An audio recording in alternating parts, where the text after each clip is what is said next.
Gonna have a short video about a mono tube amp and a mono tuner hooked into a single speaker.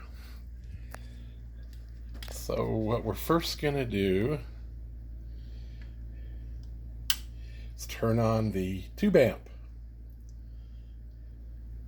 You can see the tubes lighting up. Second thing I'm going to do is turn on the tuner. You'll notice that lights up.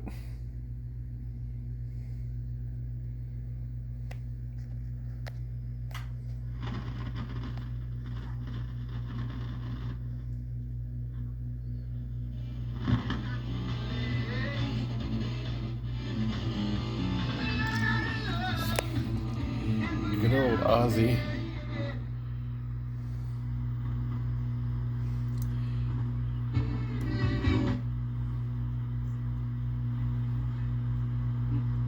Communities and healthcare professionals. It's trying to pick up an NPR station that plays rock and roll in the mornings before the propaganda begins, but This is 1A. this is an adjoining NPR station that just plays propaganda all day, so.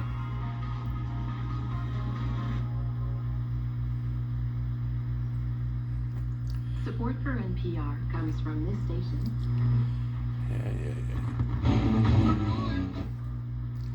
Not intending this to be a channel sweep.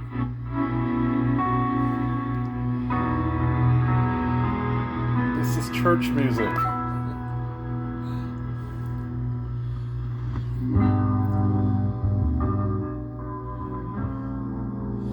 I don't think I'll get a copyright strike on this thing.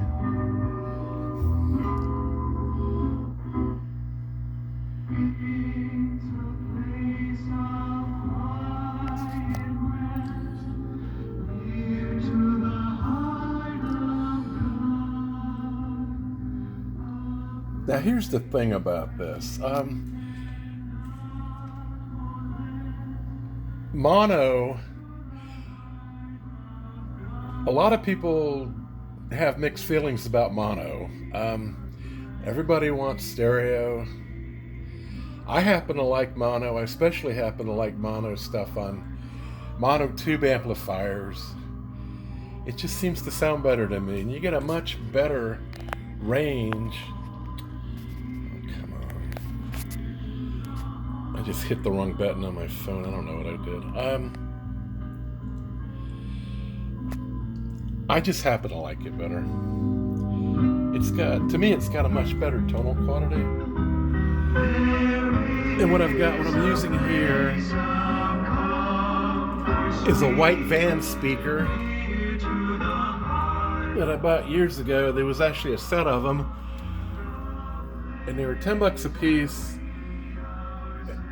And they were really nicely made, but they were white band speakers. There's no doubt about it.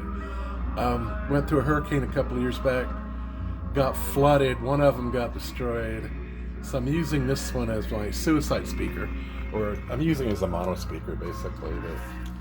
But it's good enough for that.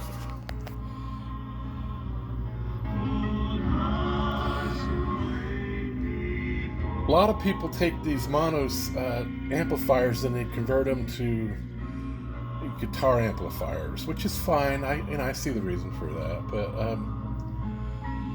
it's kind of a shame because all of the existing mono amplifiers out there are kind of getting taken out of usage for anything but guitar amplifiers, and I don't know how many people actually play music on them. You can kind of hear this one starting to develop a hum on it. I'm not 100% sure that's not a grounding issue. Because it wasn't humming.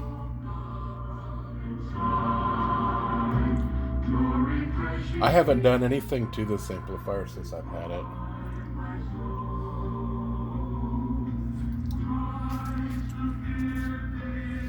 Got the cover for it over here. I'm not used to filming like this. There's the cover. It's the Stromberg Carlson Signet-22, which is supposed to mean it has 22 watts per, or 12 watt, or 11 watts per channel, I guess.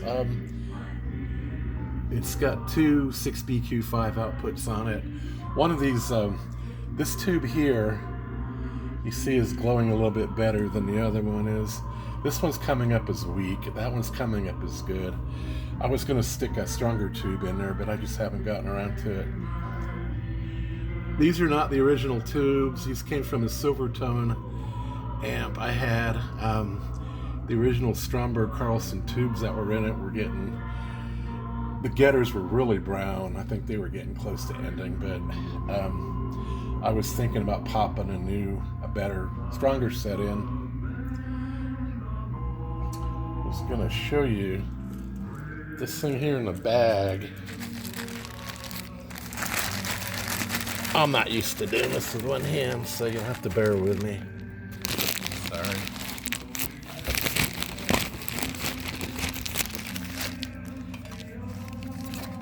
This thing is a Claricon stereo amp, and it uses 6BQs in it too. And I think the tubes in this one are brand new, because I don't think this thing's ever gotten used.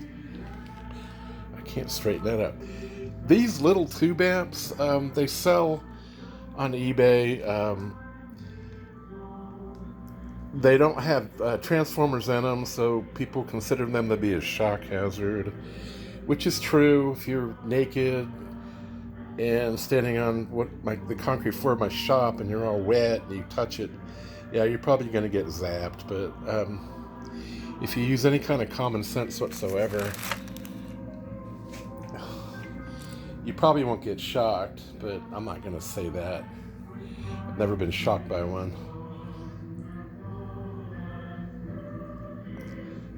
It's a nice little stereo amp. It puts out about 1.5 watts per channel, but that's enough. I mean, how much power do you freaking need? I really like this tuner though. This is a Pilot. It says it's a stereophonic, but it needs a multiplexer on it. So there's the AM, there's the FM.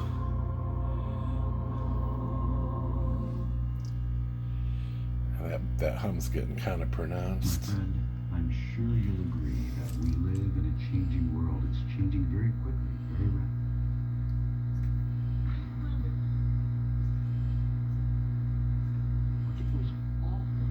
I have a real hard time picking up stations in this show.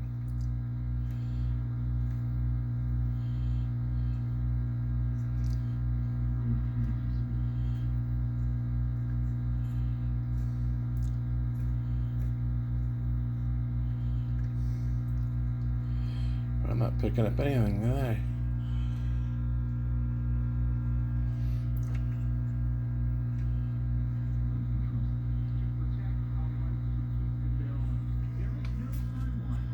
In which the ATF, under any investigation.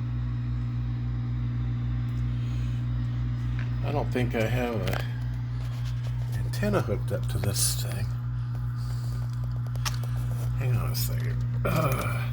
Spend more time doing this.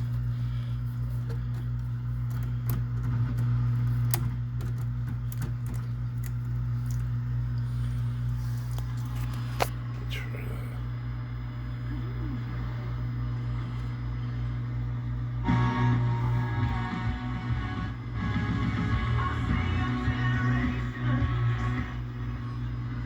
It's more religious stuff. See that?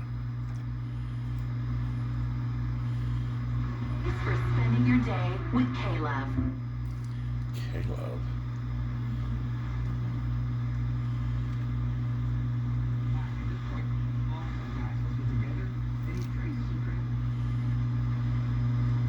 Runners, we're not a Super Bowl team.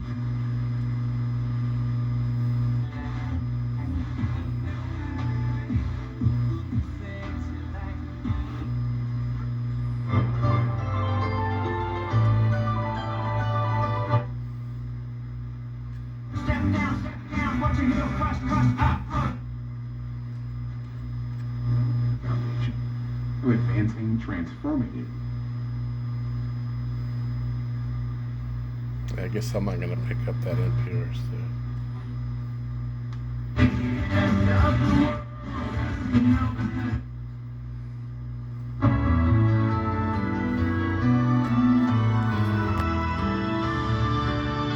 It's actually got quite a bit of power.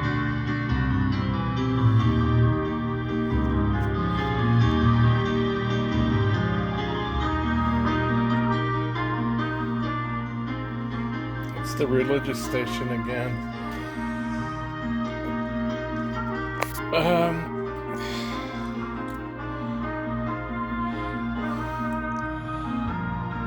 Transformers aren't getting hot. Line filter capacitor's not getting hot. These things are putting out some heat a little bit, but you see the white specks on this thing? I used to think that these were paint specks. A lot of stuff that I've bought has white specks on it, and I'm like, I always thought that, you know, somewhere during the course of the equipment's life, somebody had their apartment painted or whatever, and they got paint spat on it. But then I read somewhere that these are actually insect poops. Somebody said they were spider poops or spider crap. I'm thinking they're probably roach crap, and they just ate into the finish, because when you try to clean them, the paint's been eaten. They're not specks. It's very strange to me. Anyway, what are you going to do about it other than painting it? It's too bad, because this thing would have been in really good shape if it hadn't been for the specks on it, but wish I could pick up a better station.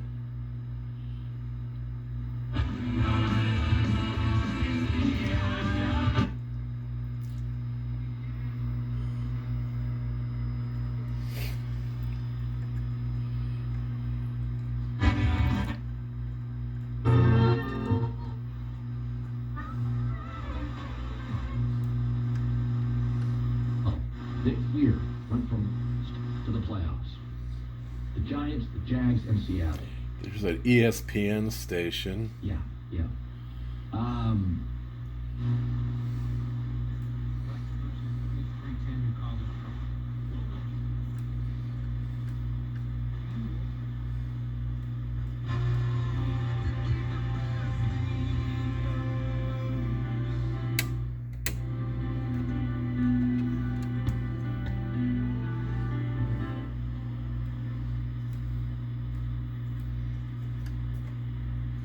Not getting much today.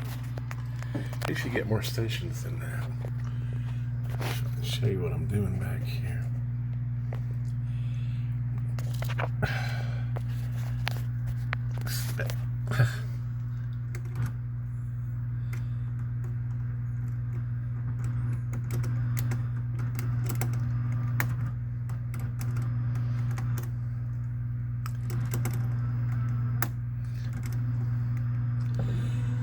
Gotta love Chinese.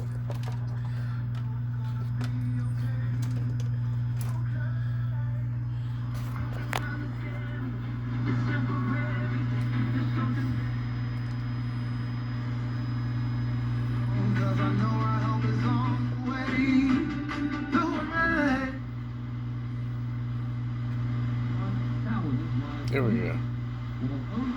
Hit run fatalities were down compared to 2021.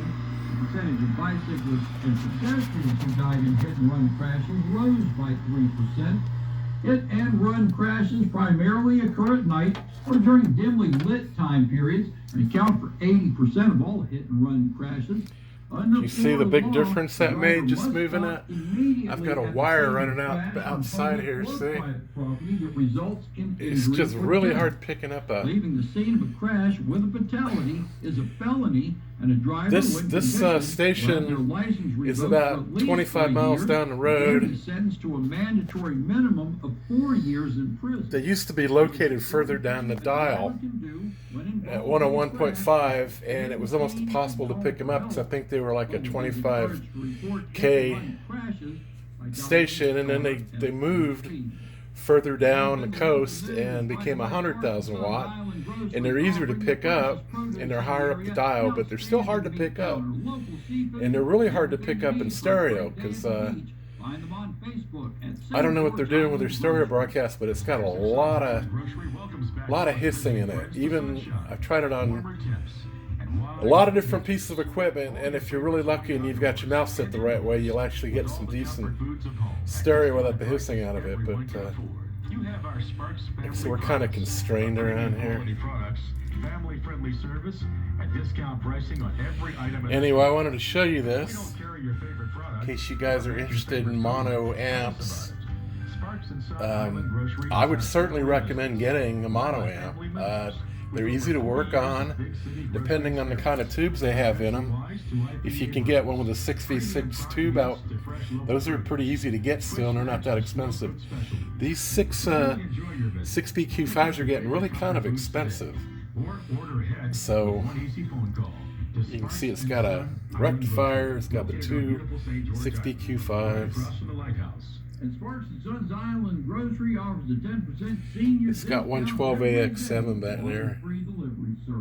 And that's another thing. 12AX7s have gone through the roof. So if you get hold of some 12AX7 somewhere, I would certainly take very good care of them. I'm going to have to turn this down.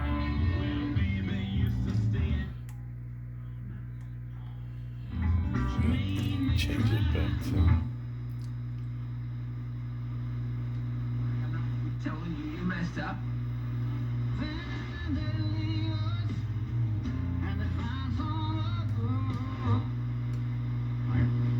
Opinions when things change.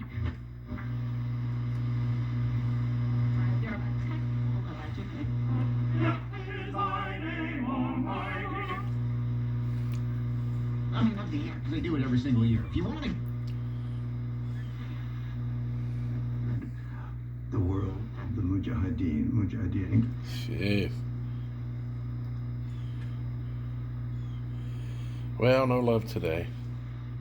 And there were 3 men on their knees on the floor, on a good floor with a map in front Back of to them. NPR, yeah. And a man came over with a white beard. Now, what's interesting is I've got 3 places in my house that I call the nexuses, where if you hook up a tuner, you can pick up a bunch more stations. And unfortunately, where they are is places that are very inconvenient for my wife to have me set up a tuner, an amplifier, receiver, speakers, and I kind of have to accede to her wishes. And if I want to listen to something, I can set it up for a couple hours and listen to it, but then I need to take it back down because it's in the way. This shop acts as a Faraday cage. You can't pick up anything in here.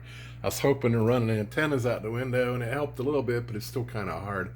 And I think it's because of my overhang there, but the only other problem is I'm going to have to, if I ran a really long cable outside around the out of the building and all that, I'd probably get better reception in here, but I haven't gotten around to doing that yet because I've got wires and stuff everywhere. Anyway, I just thought I'd show this to you guys in case you're thinking about ever buying a mono tube amp. Like I said, I certainly recommend it. They're easy to work on. The only problem, you can see how big the input transformer is on this. If that thing's smoked, you'd never find another one. But this is actually a very nice unit. I haven't cleaned the dust off it, and it's even got the insect poop on it, so see. Anyway, that should be enough. Bye.